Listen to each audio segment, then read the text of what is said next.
Jesus é meu Senhor, Ele é meu ser.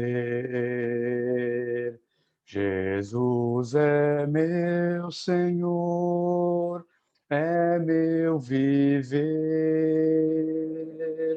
O amor que Ele tem lá na cruz se vê. Jesus é meu Senhor, o que é para você? Alguém me perguntou quem é Jesus. Ele é meu Salvador, morreu na cruz. Ele é meu mestre, livrou-me sim. Eu vou contar o que ele é para mim. Jesus é meu Senhor, Ele é meu ser. Jesus é meu Senhor, é meu viver.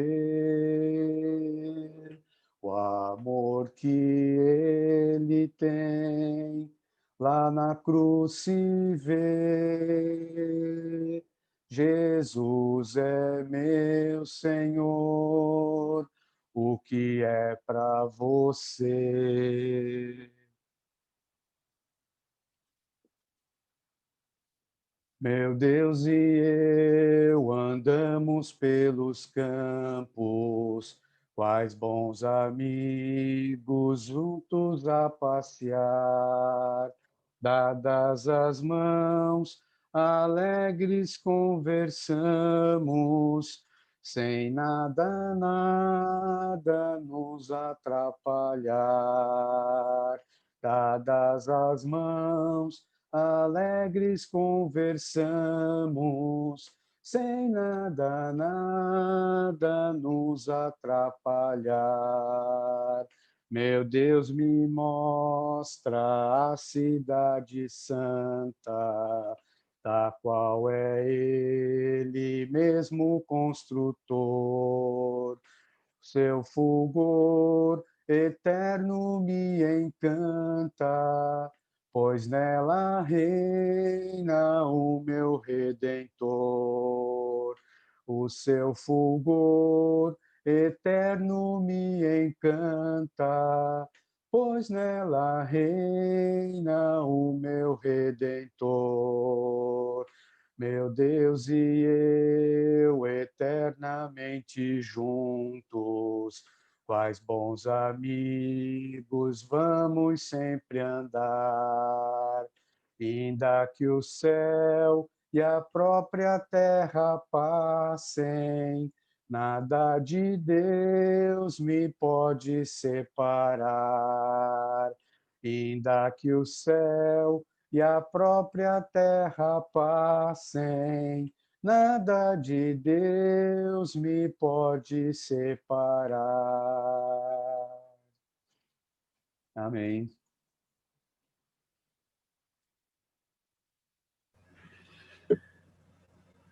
Bom dia para todos os irmãos que eu ainda não consegui cumprimentar. É realmente um prazer, uma alegria estarmos mais uma manhã reunidos, ouvindo um pouquinho sobre a palavra de Deus. Temos aí mais de 5 meses, 6 meses do que a gente tem chamado aí de pandemia.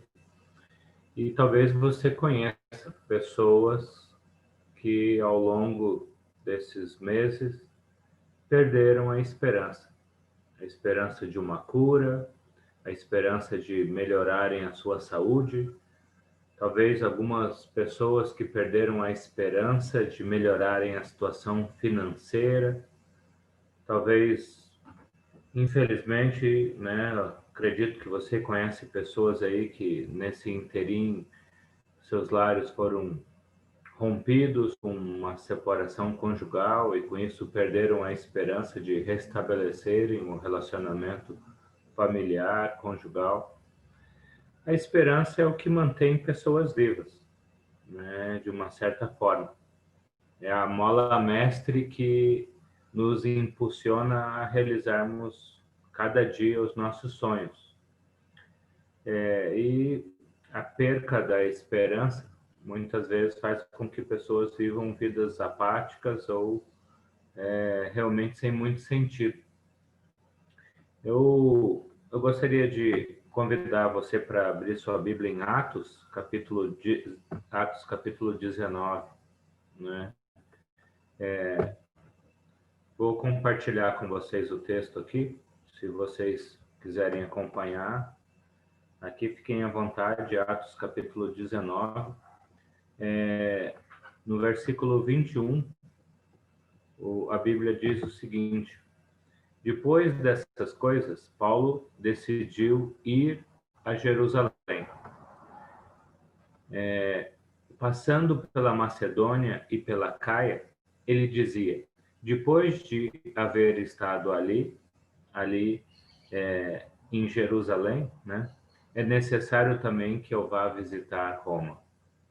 Então, o apóstolo Paulo tinha o sonho de visitar Roma, que na época era a capital do Império Romano. Então, se Paulo conseguisse fazer um bom trabalho na cidade de Roma, com muita facilidade o evangelho se espalharia pelo mundo inteiro.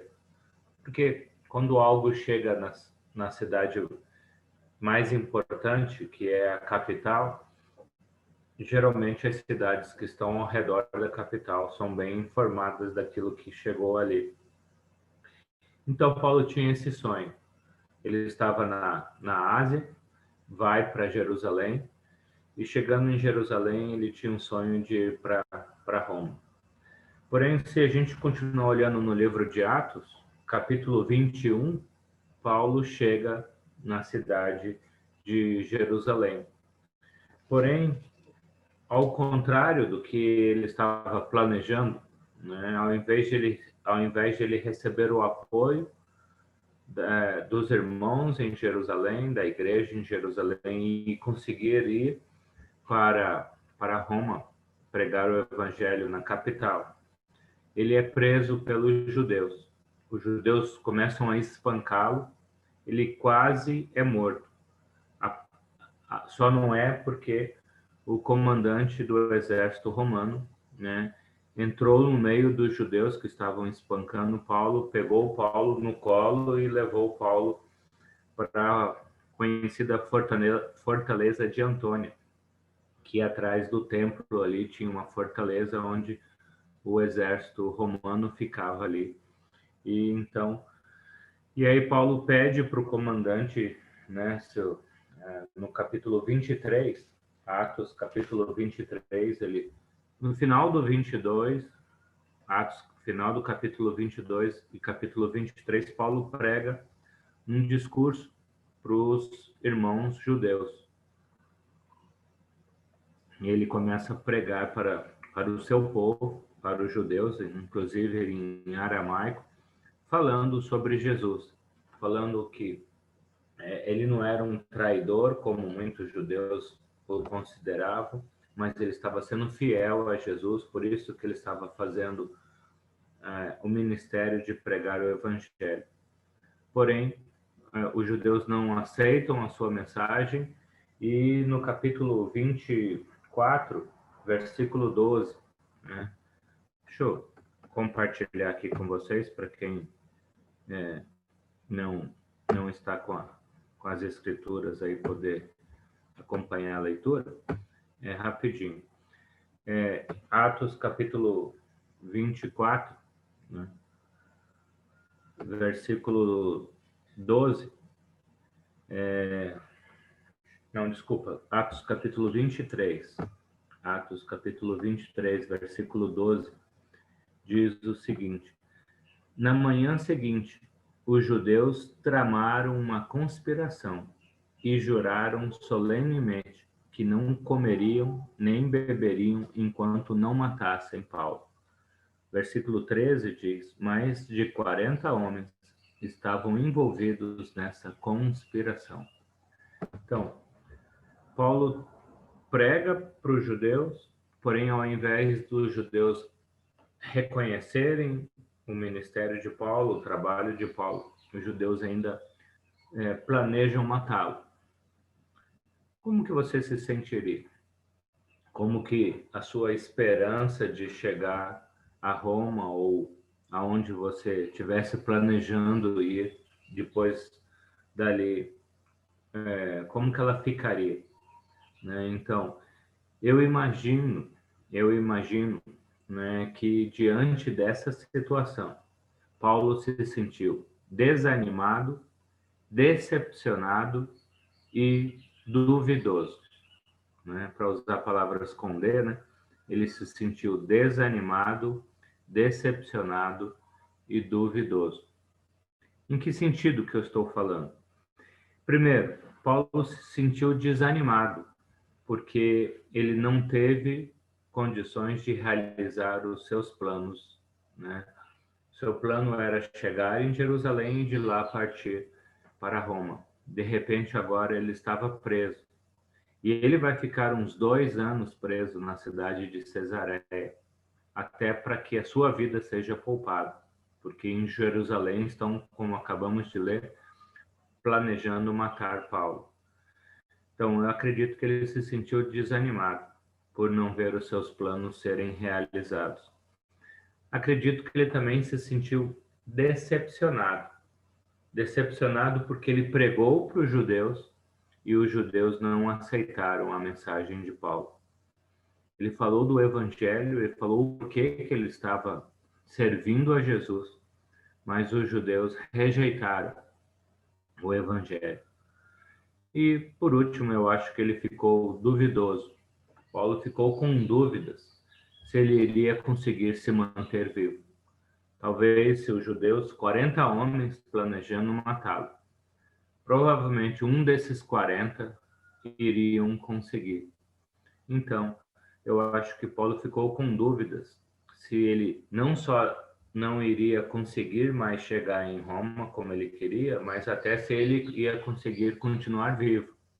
Né? Já não era mais nem a questão de chegar ou não em Roma, mas continuar vivo.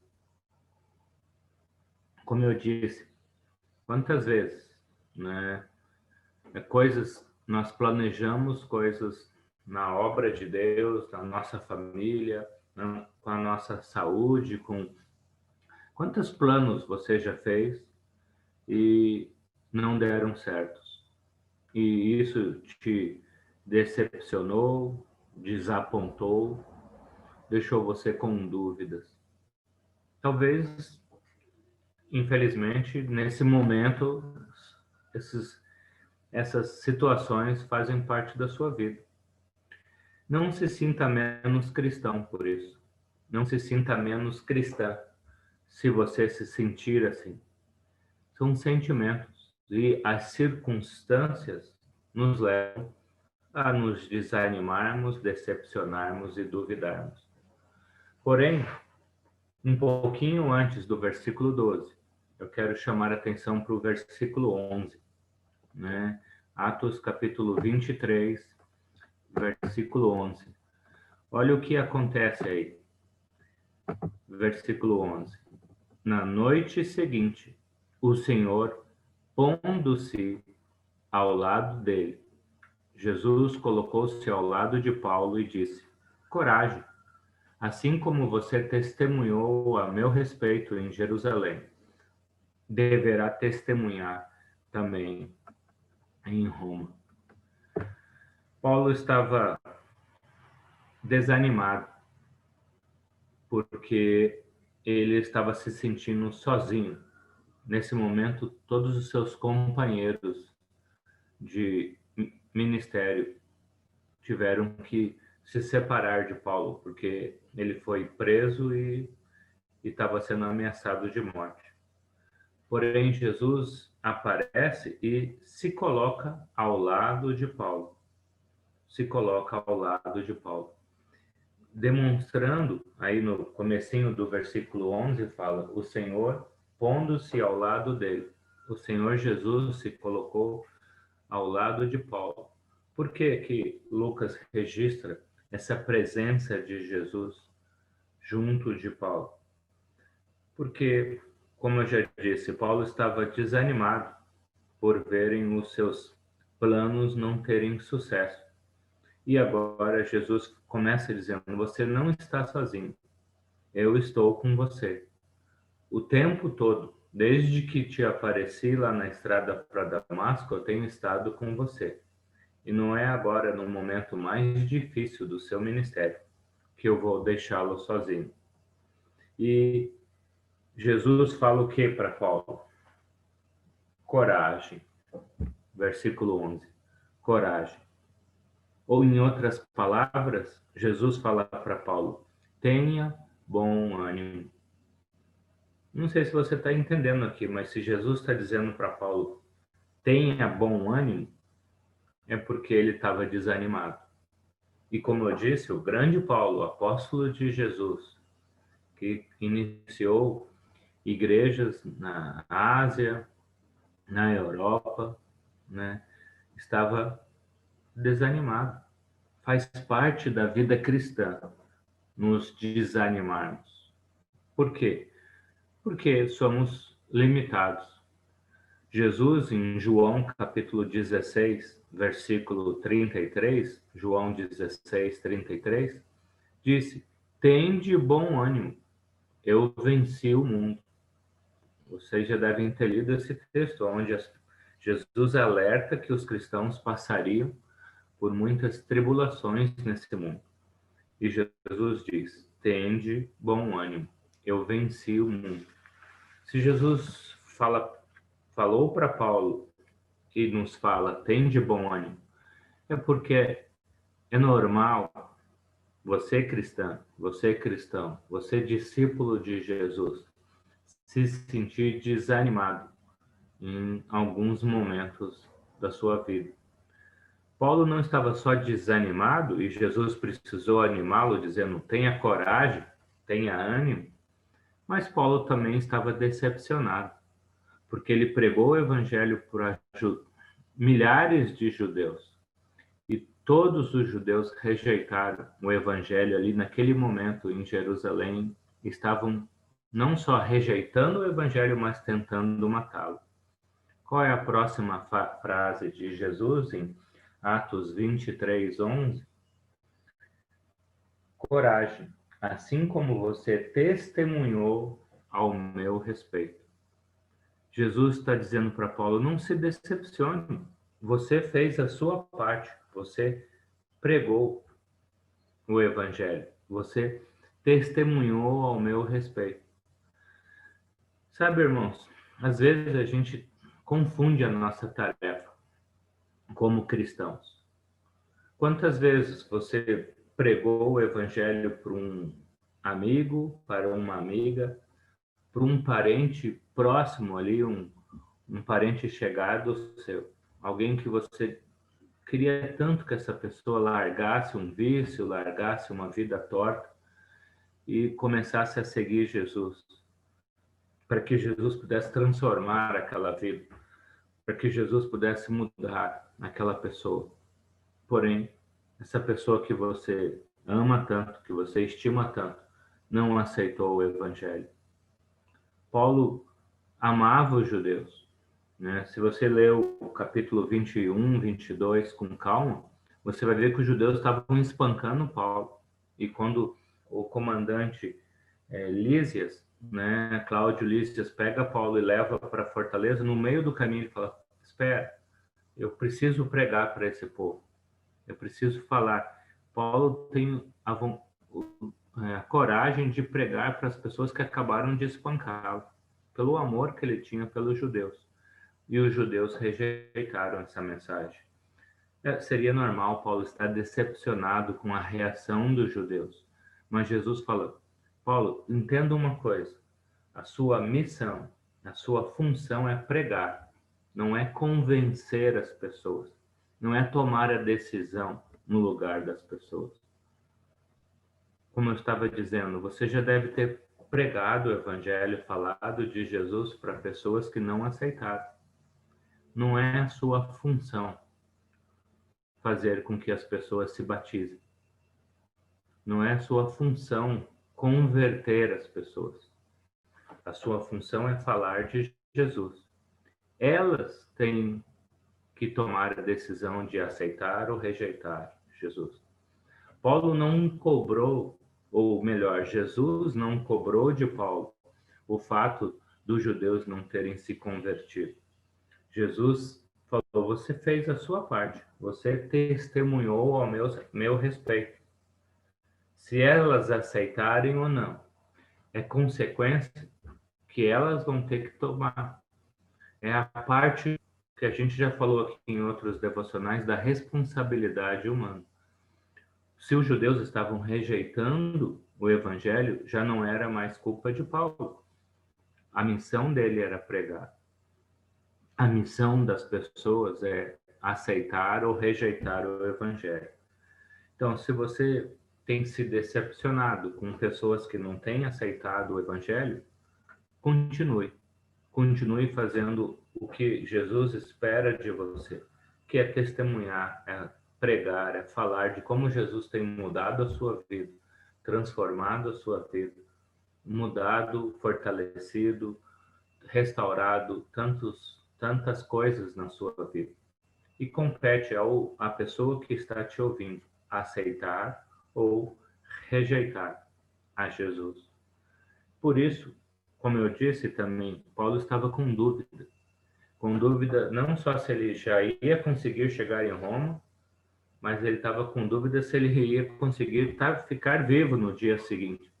Como já vimos, versículo 12, 40 homens estavam planejando matá-lo, Atos 23, 12.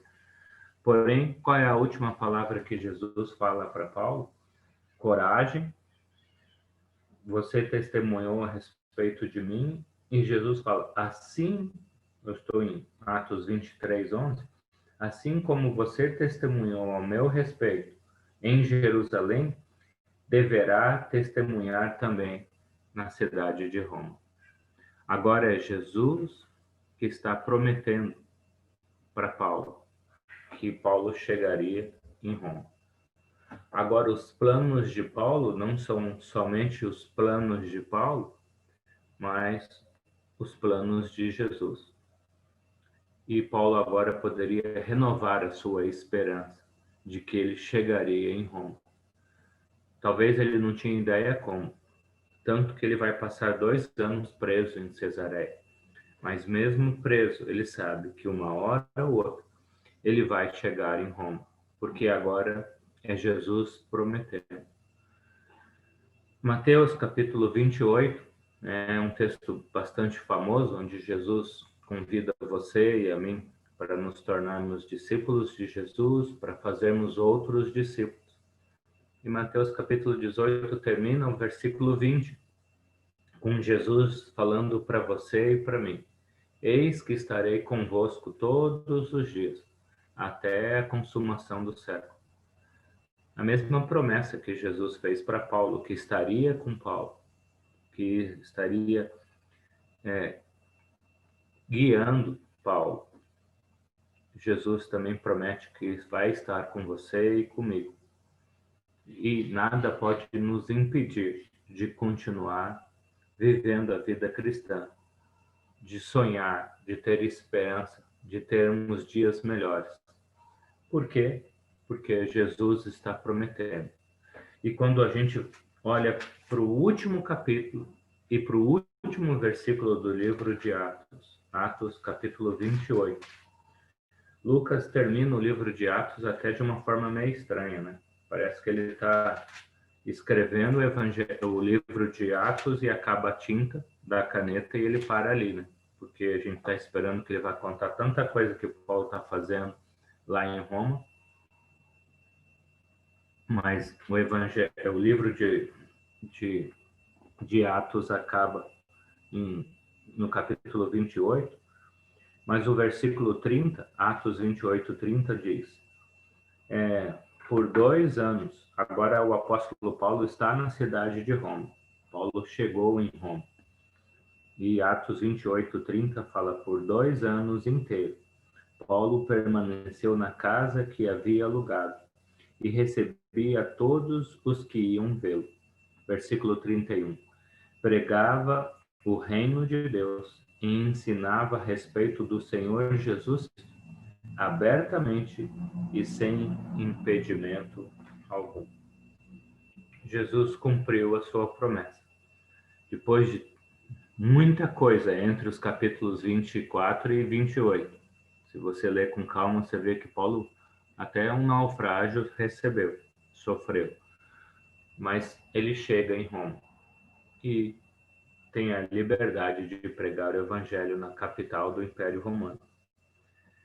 Jesus transformou a decepção, o desânimo e as dúvidas de Paulo em certeza e cumpriu a sua promessa. Paulo consegue chegar, pregar o evangelho em Roma. Como eu já disse, viver sem esperança é não viver. Então, eu oro para que o Senhor renove todas as suas esperanças, né? Para que possamos ter uma semana realmente abençoada. Um último texto que eu queria compartilhar com você é Salmos, capítulo 27. Salmo capítulo 27, versículo 14. Salmo 27, 14. Deixa eu abrir aqui.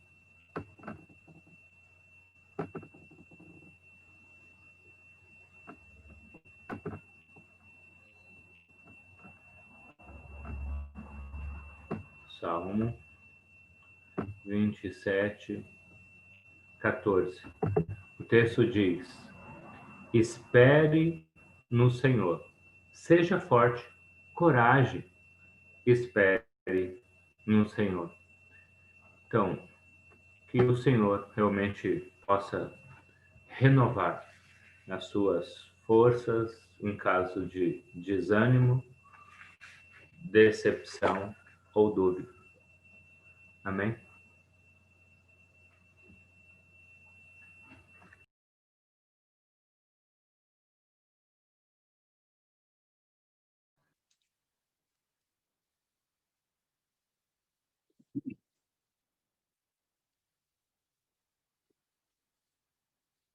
Se paz a mais doce me deres gozar, se dor a mais forte sofrer, ó seja o que for, tu me fazes saber que feliz com Jesus sempre sou. Sou feliz com Jesus. Sou feliz com Jesus, meu Senhor. Meu triste pecado por meu Salvador foi pago de um modo cabal. Valeu-me o Senhor, ó mercê sem igual. Sou feliz, graças dou a Jesus. Sou feliz com Jesus. Sou feliz com Jesus, meu Senhor. A vida eu anseio do meu Salvador. Em breve virá me levar ao céu onde vou para sempre morar com remidos na luz do Senhor. Sou feliz com Jesus. Sou feliz com Jesus, meu Senhor.